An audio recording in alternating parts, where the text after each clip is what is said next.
Hello and welcome to From the Wheelhouse. Our show today, Captain Mark is taking a little vacation with his better half, and he called me this morning around 6 and said, any way you can cover for me today, and I said okay, and then I started scrambling to see who I could find for a potential guest to bring on the show, which we usually do, as you know, and I was going through the internet and I saw on Facebook that today is the birthday of the United States Coast Guard Auxiliary. Yes. And so I invited a Coast Guard auxiliarist, Shelly Markel. Yes. And I met Shelly, it's got to be... It's got to be over almost 10 years ago, because one of the things that the auxiliary does is they do boat inspections for boaters to make sure that you're compliant, you don't have any issues that could get you in trouble, getting you tickets and things like that. And the nice thing about their service is if they find something, they don't give you the ticket. They bring it to your attention, help you rectify it so that you will be safe. And so I took advantage of the offer, and Shelly happened to be I guess they call you inspector, right? I'm a vessel safety check inspector, vessel safety check. Mm-hmm. And so she came down, and she had a little clipboard and going over all the items, and I thought, I had no problem passing. And she found something because she checked the mast light up on my boat, even though it was daytime and it wasn't working. And so I thought, And then she says, well, maybe I got one of these bulbs in my car. And she goes out to her car in the parking lot, comes all the way back, and, we dismantle the light, put the bulb in, and guess what? It still didn't work. So she had to fail me. And so they try to help you, but they're not going to cover for you. So I found out a week later, that it was a short in the line going up, and so it had nothing to do with the bulb. But that's how we met, and I made some calls this morning since it was the birthday of the auxiliary, and next thing you know, I got a call, and here we are, and look at this beautiful uniform. So why don't you tell the folks a little bit about yourself? Sure. As Jim said, my name is Shelly Markel, and we first met when I did a vessel safety check for him. Those are all free, and one of the big things that we do with the recreational boating public to help ensure that there's, everyone's being as safe as they can and complying with the regulations, both federal, state, and local. I got into the auxiliary 13 years ago. My husband and I joined together. We are an entirely volunteer organization, so we do this in our spare time. Just like you might volunteer for your church or your school or your synagogue or your hospital, that's kind of what we do, and this is the way we chose to spend our time. And so my husband and I both have day jobs, and so we do this in our weekends and our evenings and when we decide to take PTO. There's just so many different aspects to the auxiliary. We've had the pleasure to do a lot of different things, from recreational boaters to charter boats to safety zones on the water to public affairs, which is what I'm doing now. My husband's involved in some security investigations using AIS data, and the options are endless. But we've had a great time over the last 13 years and got to meet a lot of great people and meet a lot of boaters, and just really enjoy our time on the water and our time helping to make a better and safer maritime environment. Well, I know your husband too. I've met him because we had, like at the Chicago Yacht Club, there was, I forget what they called it, but it was, you guys talked there, and I think we had the Coast Guard, the Marine Police, and a bunch of other people. And you guys represent the auxiliary, very well. You're always dressed to the nines. Look at this uniform. Look at all these medals. I'm not quite sure what it all means, but it's pretty impressive. Thank you. Yeah, some of the medals on here are acquired for getting certifications or qualifications or doing a certain level of training. Some of them are based on the activities that you do in terms of the number of vessel safety checks or the amount of public affairs work or things of that nature. And then when you get to kind of the top rack, those are things that you're getting awards for exemplary service above and beyond what's typically expected of an auxiliarist. And what's this big one above the ribbons? this very one here at the top, Yeah. that is my Recreational Boating Safety Specialist medal. And so that means that I have taken a broad spectrum of training and been active in a broad spectrum of activities, from things like vessel safety checks to public education to public affairs, and that I'm just sort of a very well-rounded and deeply knowledgeable person on recreational boating safety. Well, you touched on something that how I first got involved with or my first exposure to the Coast Guard Auxiliary was in February 1977. So what is that? 45 years ago or something? Yeah. And I took a boating safety course. And by the way, folks, these are out here. All you have to do is find your flotilla, and you can go and attend. They're for free, right? The boating safety courses aren't free, but they're usually a nominal charge set by the flotilla, $35, $50, All right. something in that neighborhood. Anyways, as a result of me graduating from that class, I got this card. In 1977, and I still have it. I had it laminated. And, I keep it with my federal MMC, Merchant Mariner credential.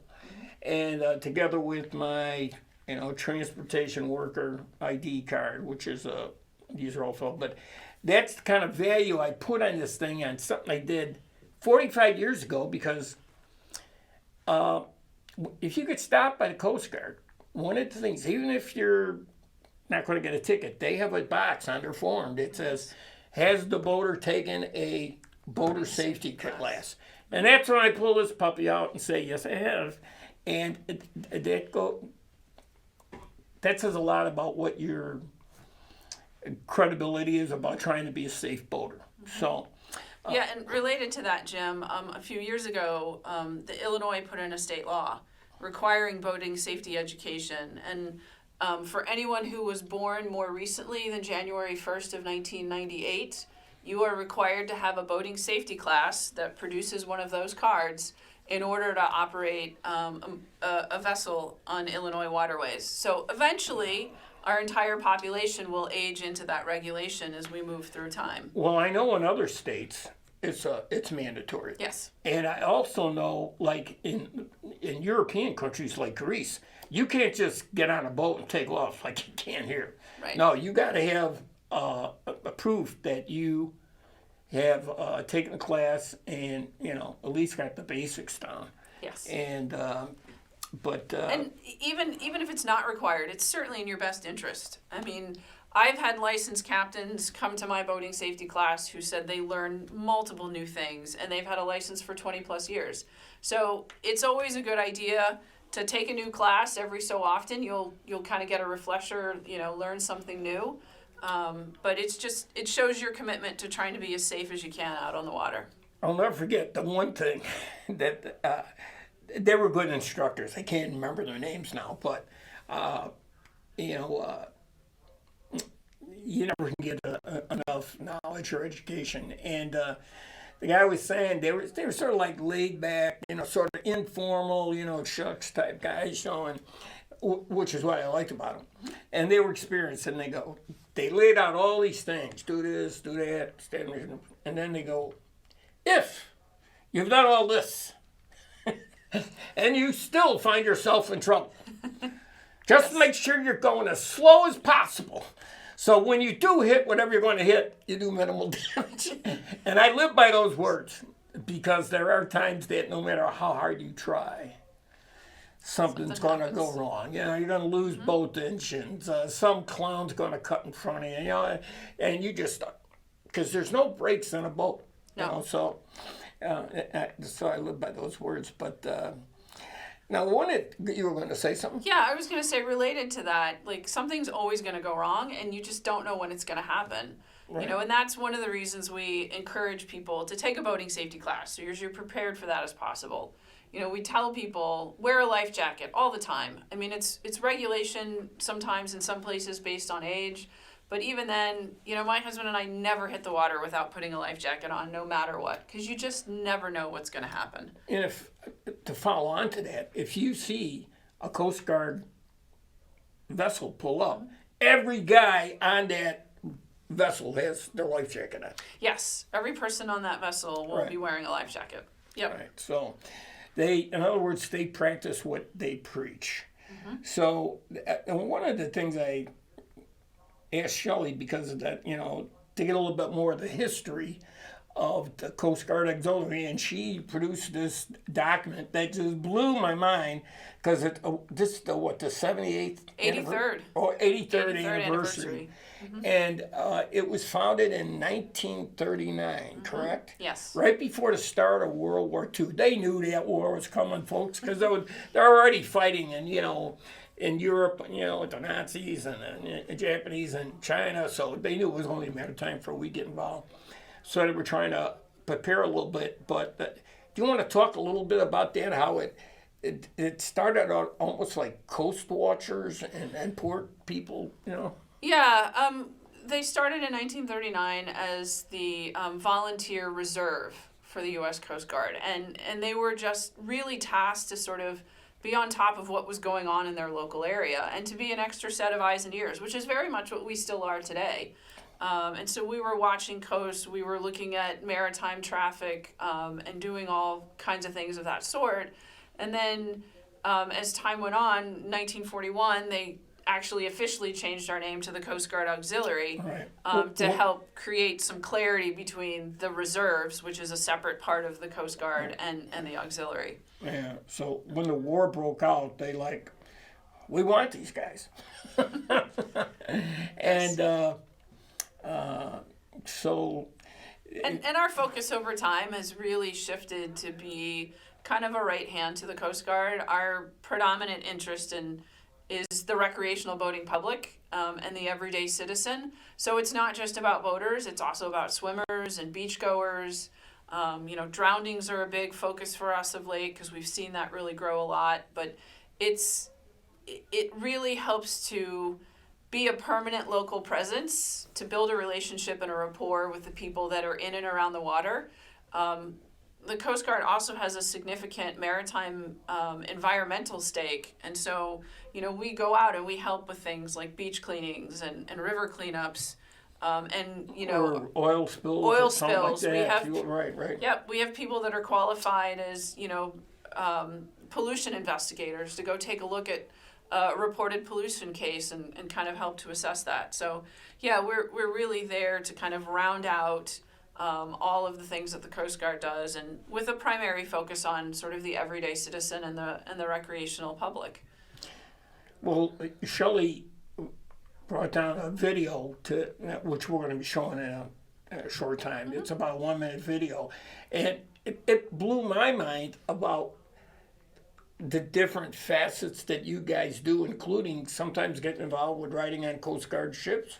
Yeah, so people often see the auxiliary and think, oh, well, I have to be a boater. Of course, we love boaters to join the auxiliary, but the auxiliary is plugged into many different aspects of what the Coast Guard needs to sustain its organization and to continue to function. So, we've got a little video that kind of gives you a highlight, but that's just a sampling. So almost anything it takes to run and manage an organization, we have people that do that. And I would say a small percentage of our members are actually boaters and on the water and doing what we call operational activities. And many of the rest of them are doing support things, from going into the galleys, which is a kitchen, going into the galleys at stations, or getting assigned orders to go onto actual Coast Guard vessels and work in the galley, to be there and take photographs, to help out with radio communications. We call it watch standing. So there's we even have people that are engaged in the healthcare service, and sometimes we'll go on to a station or get a duty assignment that they volunteer for. They're not required to do any of that.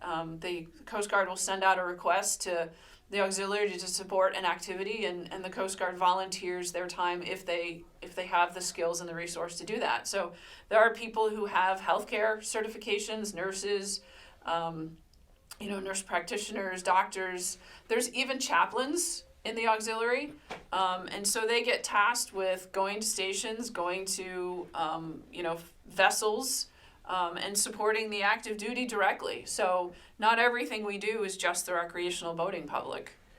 Now, if I recall, didn't you and your husband have a boat that you used to put on the water too? Or was that, I'm thinking of someone else? Yeah, so when we joined the auxiliary, we did not have a boat of any sort. Okay. And in fact, we got in because we wanted to do something on the water and thought, well, why don't we go take a safety class? And so we took a boating safety class, found out about the auxiliary in more detail, and then said, we think this sounds like something we'd love to do. And so we do it together.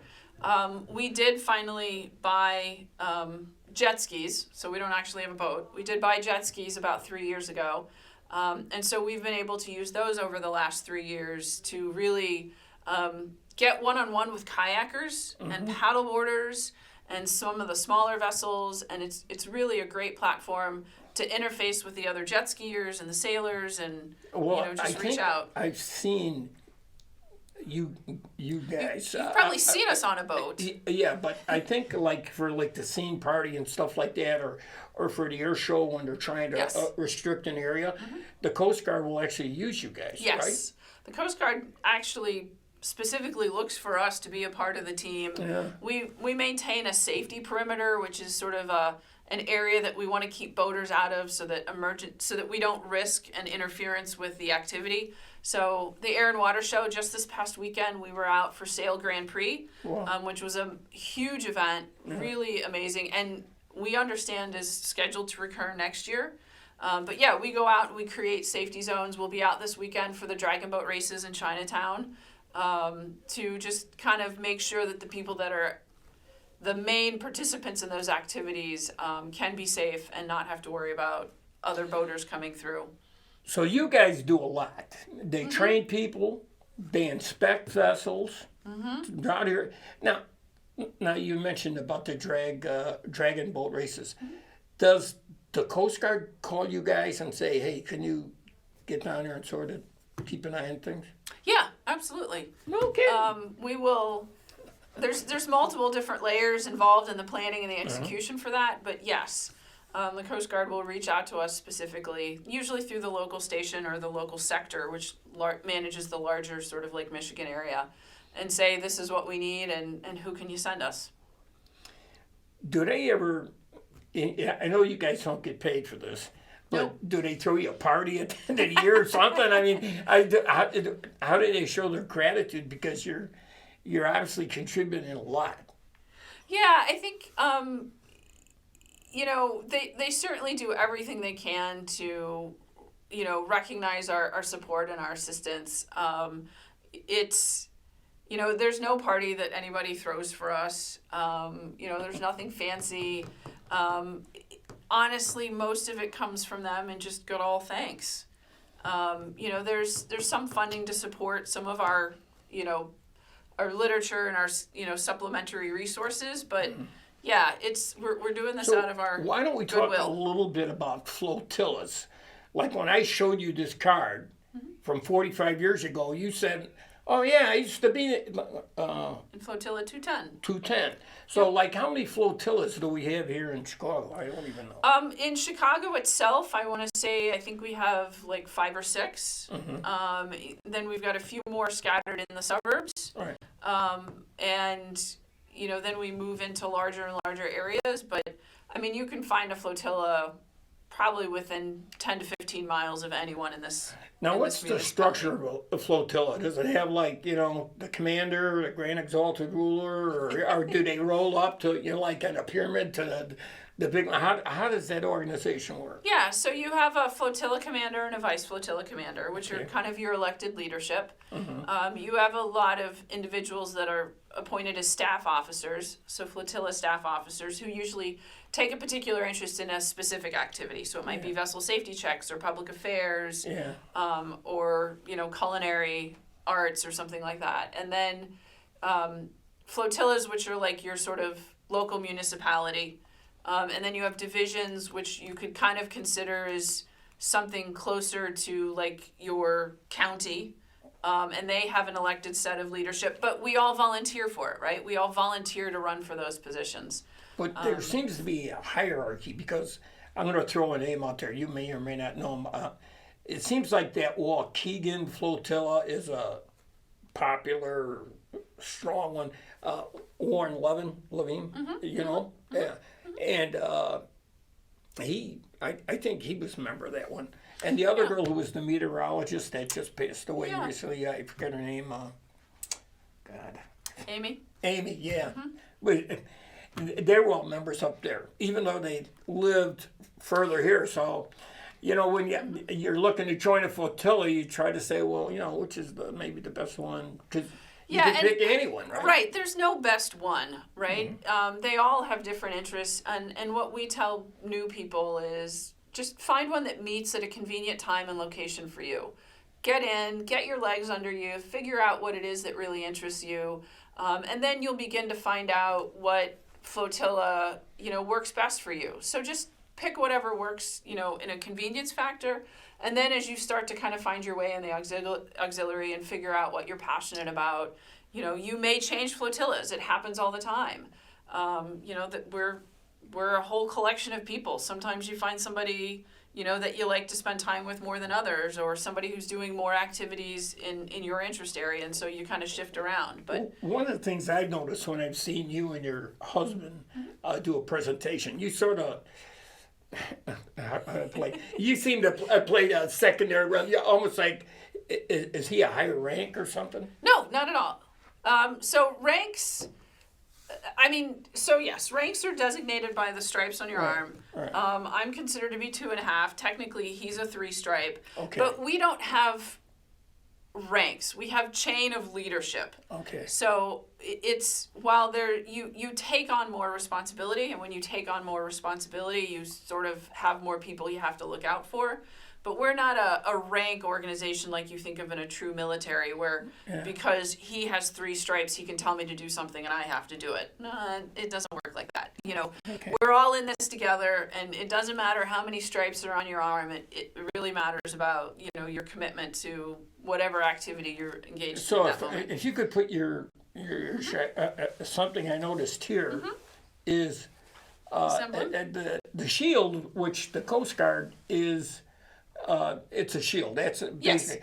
But it says USCG and A, I guess, for auxiliary? Well, yeah, my A happens, and then it will vary in color based on whether you're in an appointed position or an elected position. So yours is red. Yeah, mine is red because my 2.5 stripes are from a position I volunteered for. Okay. And I'm in a role, I'm the district staff officer for public affairs, which means that I have responsibility for all the public affairs that happen in our district, which basically surrounds Lake Michigan. And so which flotilla are you in? One in the city or one in the I'm at one in the city. It's called Flotilla 3512. They switched from the 2s, you know, so your flotilla that you took that class from would currently be 39-10. Okay. I'm in 35-12. They meet near the West Marine, in the police station near the West Marine at Larrabee and Division. Yeah. But, you know, I will tell you, I drive past another flotilla to get to that flotilla because it happens to be the one where I found the most alignment and, you know, wanted to be a part of. And how many people are in a flotilla typically? It varies widely. I mean, a minimum is 10. Flotillas have been as large as 60 or 70. But it just kind of depends. So on you know, who's interested in that flotilla and what they're doing. So we have so much to cover, and we don't have a lot of time. We want to show you this video, but I think you wanted, what was the cue you wanted to talk about, life jackets or something like that? Well, you know, we're tasked with a couple key points that we always try to cover with people, and one is wearing a life jacket. You know, we always want people to know that they need to put a life jacket on, and we have literature and various things available to help you pick out exactly what's the right life jacket, and because there are different ones that are appropriate for different situations. One of our other big messages right now is really about sober boating. So not drinking while you're boating, making sure you have a sober individual in charge of the vessel. To that end, always around the 4th of July, the Coast Guard has Operation Dry Water, in which all the sort of maritime interests, so the Coast Guard, the DNR, which is the Illinois Department of National Resources, the Illinois State Police, there is a heightened law enforcement presence over the 2nd, 3rd, and 4th of July in order to look out for safe and So you better sober. pay attention. Yeah, so be on alert, particularly that weekend, because they're looking for impaired boaters. It's like a DUI checkpoint. Yeah. Could you bring over your vessel safety check check form. brochure and your form? Yeah. Yeah. I want to get into this real quick. When I first met Shelly, this is what she had, and it's fairly, comprehensive. And if you don't have anything, was it yes, no, or not? I mean, there's a lot of things they check for. And I passed everything except one day at a light that didn't work. Yep. Sorry, Charlie. Yeah, so if we look at this form really quick, it's divided into two sections primarily.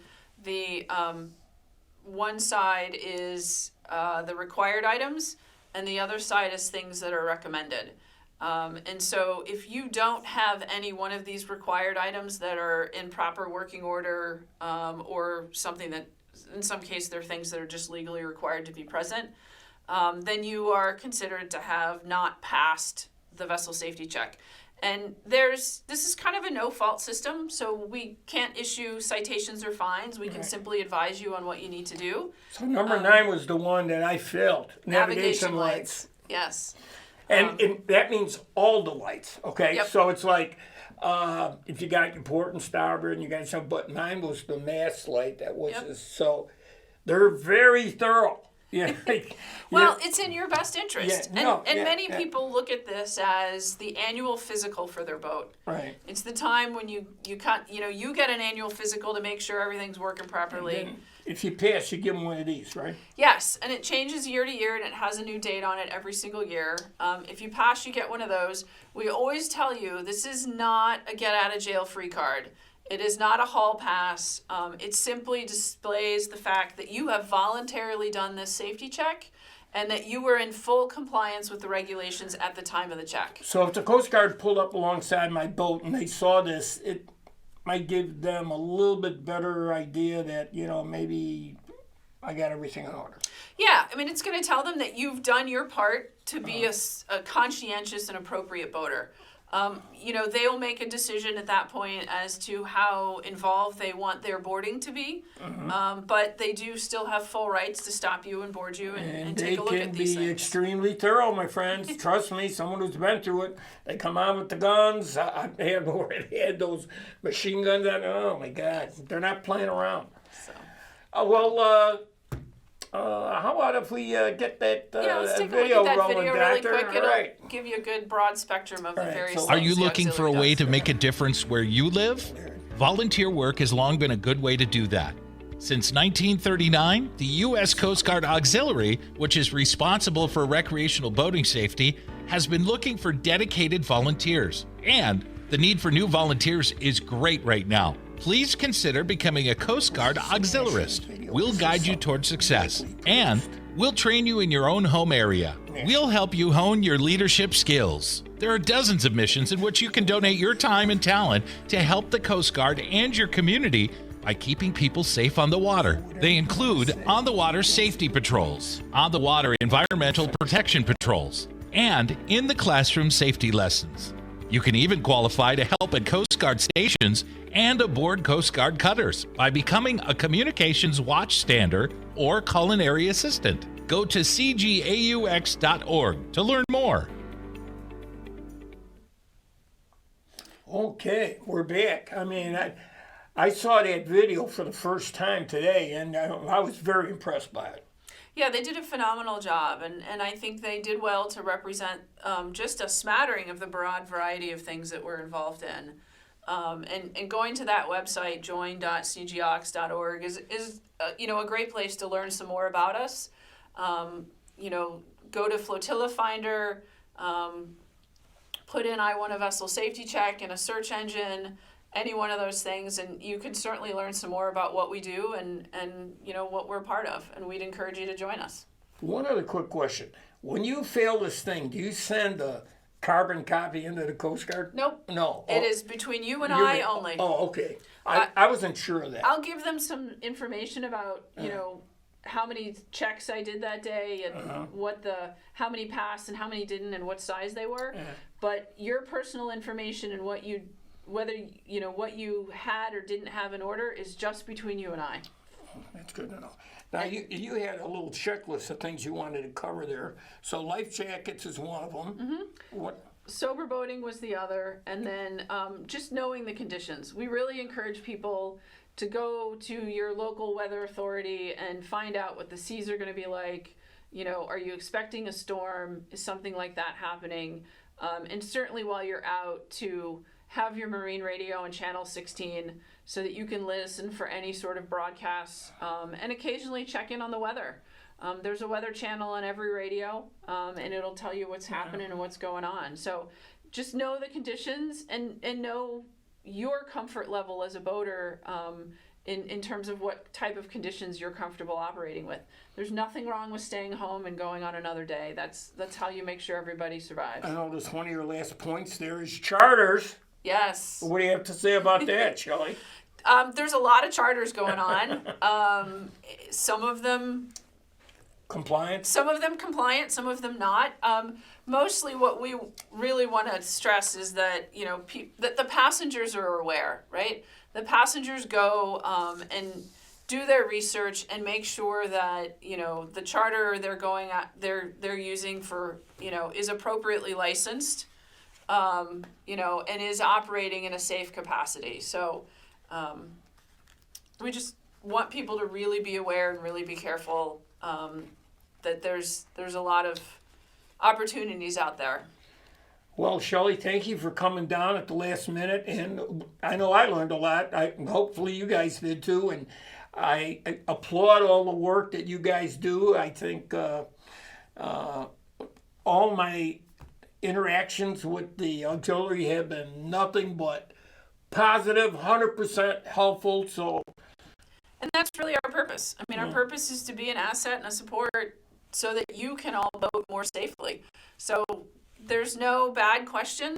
There's no question that's going to get you in trouble. Reach out to your local auxiliary and ask them and ask them for your help. And, we certainly welcome you to join us and become part of a part of the force out there supporting the Coast Guard and helping to make your fellow boaters safer. One last question.